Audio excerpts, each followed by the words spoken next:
ॐ अज्ञानतिमिरान्धस्य ज्ञानाञ्जनशलाकया चक्षुरुन्मिलितं येन तस्मै श्रीगुरुवे नमः। श्रीचैतन्यमनोभीष्टं स्थापितं येन भूतले स्वयं रूप कदा मह्यं ददाति स्वपदकान्तिकं। वन्दे अहं श्रीगुरो श्रीयुतपदकमलं श्रीगुरून् वैष्णवांश्च श्रीरूपं साग्रजातं सहगण रघुनाथान्वितं तं सजीवं सावधूतं सावधूतं परिजनसहितं श्रीकृष्ण चैतन्यदेवं श्रीराधा कृष्णपादान् सहगण ललिता श्रीविशाखान्वितांश्च।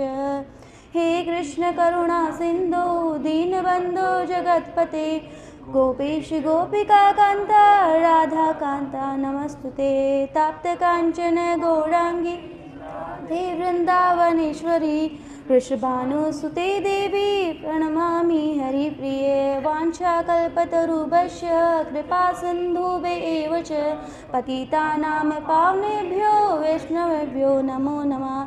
जय श्री कृष्ण चैतन्य प्रभु नित्यानंद श्री अद्वैत गदाधर श्रीवासादि गौर भक्तवृंद। हरे कृष्णा कृष्णा कृष्णा हरे हरे, हरे राम राम राम हरे हरे। नमः विष्णुपदाय कृष्ण पृष्ठाय श्रीमते भक्ति आश्रय वैष्णव स्वामी के नामिने। नमः विष्णुपदाय कृष्ण पृष्ठाय श्रीमते गोपाल कृष्ण स्वामी के नामिने। प्रभुपाद से शायद ये प्रकाश प्रथम भगवत प्राण।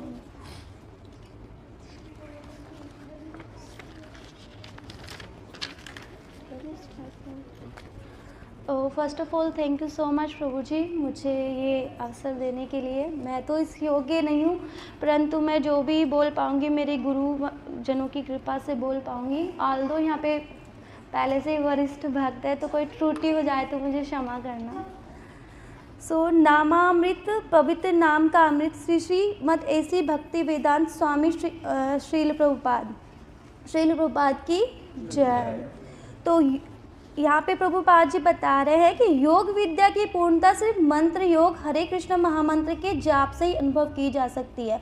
तो यहाँ पे बता रहे कि योग विद्या, तो योग शब्द कहाँ से है? हमारे शास्त्रों से आया है। योग का मतलब होता है जुड़ना। किससे जुड़ना? भगवान कृष्ण से जुड़ना। और यहाँ पे आ रहा है मंत्र योग, और मंत्र योग का मतलब होता है कि मंत्र के माध्यम से भगवान से जुड़ना। और मंत्र का मतलब होता है मनैत रायते इति मंत्र, जो हमारे मन को उतार दे वही मंत्र होता है। और कलयुग में बताया गया है केवल हरे कृष्णा महामंत्र ही ऐसा है जो हमें तार सकता है। आगे इसमें बता रहे हैं कि प्रमाणिक स्रोतों से हमें पता चलता है कि आज के युग के लिए हरे कृष्ण कृष्ण कृष्ण हरे हरे, हरे राम राम राम हरे हरे, यही क्या है? पूर्ण योग है। जैसे कलीर दोषो निधिर राजन, यानी कलयुग को दोषों का बताया कि दोष इतने भरपूर पड़े कलयुग में, तो इससे पार करने के लिए, इन दोषों को दूर करने के लिए केवल हरे कृष्ण महामंत्र को ही जाप बताया है। तो कुछ हम रेफरेंस देखेंगे इसमें।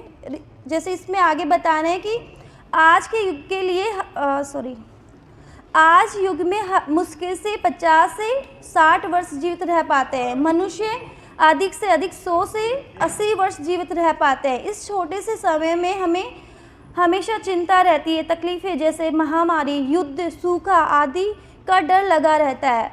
हम इतने बुद्धिमान भी नहीं हैं और इसके साथ हम दुर्भाग्यशाली भी है। यह कलयुग का एक पतन के युग में रहने वाला लोगों का लक्षण है। यानी कि श्रीमद् भागवतम में बताया गया है कि जो ये कलयुग है, कलयुग क्या है? कलयुग में अल्पायु है। अल्पायु के साथ क्या है?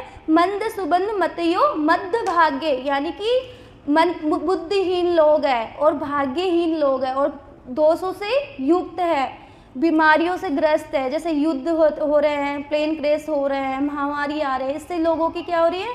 मृत्यु, अर्ली एज में मृत्यु हो रही है। तो इसमें जैसे बताया गया है शास्त्रों में ही उपाय कि इसके लिए क्या करें।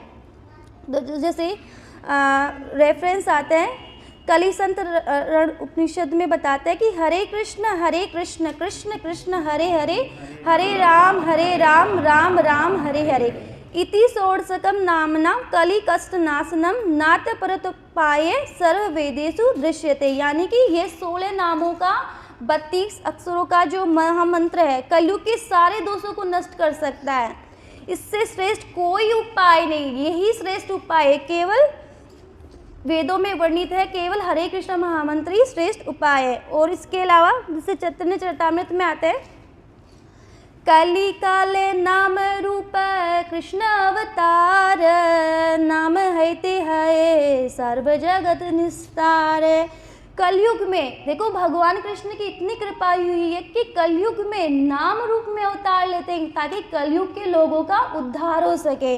तो कलयुग में भगवान कृष्ण नाम रूप में अवतार लेके आते हैं और इसी के माध्यम से जो पूरा संसार है वो भगवान तक पहुंच सकता है, इसी के माध्यम से उनका उद्धार हो सकता है। आगे बताते हैं, नाम विनु काली काले नाई आर धर्म, सर्व मंत्र सारे नाम यही शास्त्र मर्म।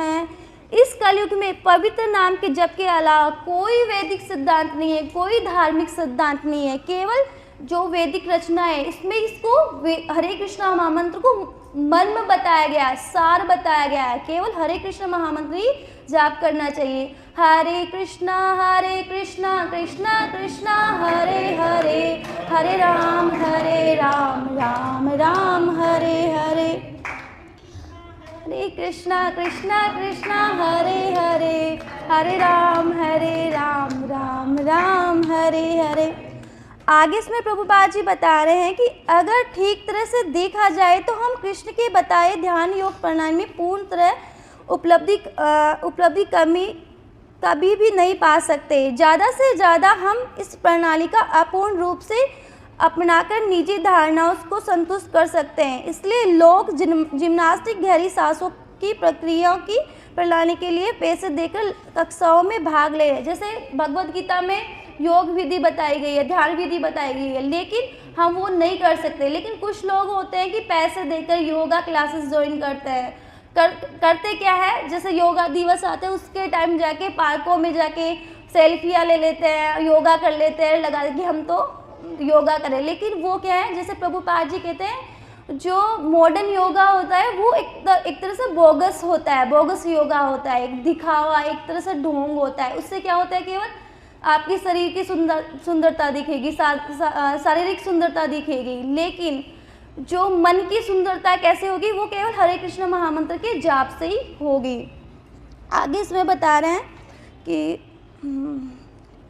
लेकिन हमें यह समझना चाहिए है कि यह सफलता सिर्फ भक्ति योग से ही अनुभव की जा सकती है। कृष्ण भावनामृत की उत्कृष्ट प्रक्रिया विशेष रूप से मंत्र योग हरे कृष्ण महामंत्र के जाप द्वारा ही कृष्ण की महिमा का वर्णन द्वारा कृष्ण की महिमा का वर्णन करे। यह उत्कृष्ट प्रक्रिया वेदों में दर्शाई गई है और महान प्रामाणिक व्यक्ति चैतन्य महाप्रभु द्वारा भी प्रस्तुत की गई है। तो यानी कि केवल हरे कृष्णा महामंत्र, प्रभुपाद जी कहते हैं कि हरे कृष्णा महामंत्र इतना उत्कृष्ट और इतना सरल है। क्या करना है, जैसे यज्ञ में आहुति डालते हैं ना, तो वो एक कड़छी होती है, उससे घी डालते हैं। हमें क्या करना है, मुंह से आहुति देनी है और हमारे जो कान है वो क्या है, हवन कुंड है। केवल मुंह से बोलना है हरे कृष्णा महामंत्र और वो कान में जाएगी। तो एक तरह से ये योग बताया गया है, एक तरह से यज्ञ बताया गया है। आगे इसमें बता रहे हैं कि भगवद गीता में बताया गया है कि महात्मा तथा महान आत्माएं सदा भगवान के महात्म्य का वर्णन करती है। अगर किसी को वैदिक साहित्य भगवद गीता के अनुरूप महान व्यक्ति की तरह बनना है तो उसे कृष्ण भावनामृत में हरे कृष्ण महामंत्र का ही जप क्रिया ही स्वीकार करनी होगी। जैसे भगवद गीता में बताते हैं कि महात्मा कौन है, तो देखते हैं कि महात्मा, हर किसी को महात्मा कह देते हैं कि वो बड़ा दान पुण्य करता है, बड़ा लोगों की समाज सेवा करता है, बड़ा महात्मा पुरुष है। लेकिन भगवान कृष्ण कहते हैं कि महात्मा वही है जो भगवान कृष्ण का भजन करता है। तो जैसे भगवद गीता के 9.13 में आते हैं, जो महात्मा है वही मेरी देवी शक्ति में स्थित होते हैं। देवी शक्ति एक होती है माया शक्ति और एक देवी शक्ति। तो और एक निष्ठ भाव से मेरा भजन करता है, भगवान कृष्ण का भजन करता है। जैसे देवी देवता की पूजा होती है, लेकिन भजन किसका करता है, भगवान कृष्ण का, और वही महात्मा कहलाता है। लेकिन अगर हम एक जगह कमल की मुद्रा में सीधी तरह से बैठकर ध्यान का दिखावा करें, आध्यात्मिक चेतना में जाने की चेष्टा से संतुष्ट है तो वह दूसरी बात है। लेकिन हमें यह समझना चाहिए कि ध्यान दिखावे का वास्तविक रूप से ध्यान नहीं से कोई संबंध नहीं है। यह भौतिक बीमारियां कृत्रिम दवाइयों से ठीक नहीं हो सकता। हमें इसका वास्तविक इलाज सीधे कृष्ण से ही लेना होगा। यानी कि जो कलयुग के दोषों से हम ग्रस्त है वो किसी दवाई से ही नहीं होगा, कृत्रिम दवाइयों से नहीं होगा। किससे होगा? केवल हरे कृष्ण महामंत्र के जाप से ही वो रोग हमारा दूर होगा। और योग का जो अंतिम उद्देश्य है वही भगवान कृष्ण से जुड़ना ही बताया गया है। तो मैं इतना ही कह के समाप्त करूँगी। हरे कृष्ण।